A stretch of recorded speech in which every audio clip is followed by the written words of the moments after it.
എന്താണ് സ്റ്റാർട്ടപ്പ്? ഒരു സ്റ്റാർട്ടപ്പും ബിസിനസ്സും തമ്മിലുള്ള ഡിഫറൻസ് എന്താണ്? അതുപോലെ ഒരു സ്റ്റാർട്ടപ്പിന് ഫൗണ്ടേഴ്സിനെ എങ്ങനെ ചൂസ് ചെയ്യണം? സ്റ്റാർട്ടപ്പ് ഐഡിയ എങ്ങനെ വാലിഡേറ്റ് ചെയ്യണം? ഇനി ഒരു IT ബാക്ക്ഗ്രൗണ്ട് മാത്രമുള്ളവർക്കാണോ സ്റ്റാർട്ടപ്സ് ഒക്കെ ചെയ്യാൻ പറ്റുക? ഇതൊക്കെയാണ് ഇന്നത്തെ നമ്മുടെ വീഡിയോ. അപ്പോൾ നമുക്ക് എന്താണ് സ്റ്റാർട്ടപ്പ് എന്ന് നോക്കിയാലോ. ഒരു സ്റ്റാർട്ടപ്പിന് ആദ്യം വേണ്ടത് പ്രോബ്ലം സ്റ്റേറ്റ്മെൻറ്റും ആ പ്രോബ്ലത്തിനുള്ള സൊല്യൂഷൻ സ്റ്റേറ്റ്മെൻറ്റുമാണ്. സൊസൈറ്റിയിലുള്ള വലിയൊരു പെയിൻ പോയിന്റ് അല്ലെങ്കിൽ ഒരു പ്രോബ്ലം നമ്മൾ കണ്ടുപിടിച്ച് അതിനുള്ളൊരു സൊല്യൂഷൻ ആയിരിക്കണം നമ്മുടെ സ്റ്റാർട്ടപ്പ്. അതിപ്പോൾ ഒരു പ്രൊഡക്റ്റോ സർവീസോ എന്ത് വേണമെങ്കിലും ആവാം. ഒരു പ്രൊഡക്റ്റ് മാർക്കറ്റ് ഫിറ്റ് നിർബന്ധമായിട്ടും വേണം. അതായത് നമ്മുടെ പ്രൊഡക്റ്റും സൊസൈറ്റിയുടെ നീഡ് അല്ലെങ്കിൽ നമ്മളുടെ ടാർഗറ്റ് ഓഡിയൻസിൻ്റെ നീഡും തമ്മിൽ മാച്ചിങ് ആയിരിക്കണം.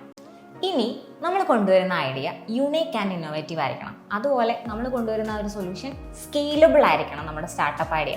അതായത് ഒരു ലൊക്കേഷനിൽ നിന്ന് മൾട്ടിപ്പിൾ ലൊക്കേഷൻസിലേക്ക് ഈസിയായി ഫാസ്റ്റായി കോസ്റ്റ് എഫക്റ്റീവായിട്ട് നമുക്ക് മാറാനായിട്ട് എക്സ്പാൻഡ് ചെയ്യാനായിട്ട് പറ്റണം. ഒരു എക്സാമ്പിൾ പറയുകയാണെന്നുണ്ടെങ്കിൽ നമുക്ക് സൊമാറ്റോൻ്റെ എക്സാമ്പിൾ എടുക്കാം. അവർക്ക് ഓരോ ലൊക്കേഷൻസ് പുതിയതായിട്ട് ആഡ് ചെയ്യണമെന്നുണ്ടെങ്കിൽ അവരുടെ ആപ്പിൽ പുതിയ ലൊക്കേഷൻസ് ആഡ് ചെയ്താൽ മതി.